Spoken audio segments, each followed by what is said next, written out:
Ассалаумағалейкум достар, біздің жаңағы мини сұхбат жалғасуда.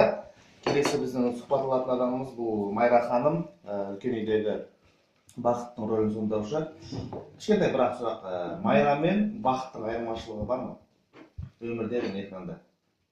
Ешқандай айырмашылығы жоқ. Тура мен өзім деп ойлаймын енді. Өз-өзіңіз ойнап жүрсіз? Иә, өз-өзімді ойнап жүрмін. Мен ешқандай бір күш салып, бір жан-жақтан бір образ іздеп жатқан жоқ. Өзім. Өмірде осындай жақсы адамсыз болғанда? Өмірде ма? Тура осындаймын ғой.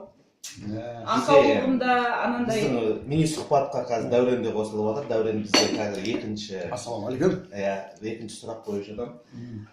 Сізге сосын тағы бір сұрақ. Балаларыңызбен қарым-қатынасыңыз кинодағыдай ма, өмірде?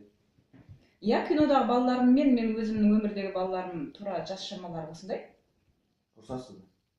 Әрине. Тура нағыз қазіргі өмірді көрсетіп отыр. Бәрі интернетте отыр. Күйеуіңмен қандайсың? Күйеуіңмен айтшы, Мырзахан сияқты ма, қандай? Сен ше, сен өзіңше. Өзің әйеліңмен қандайсың, мен сияқты ма? Дәурен, кинодағы Мырзахан, өмірдегі Дәурен бір-біріне ұқсай ма? Ұқсамайды, өйткені Мырзахан жақсы адам. Мырзахан жақсы адам дейді. Сонда сен екі жүзі болып жүрсің ба? Мен алаяқтаумын десең де.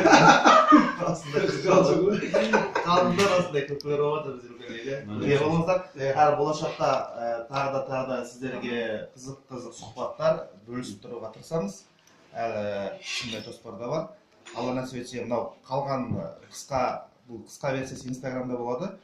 Толығырақ ютубтан көрсеңіздер болады. Ютубқа ссылкасы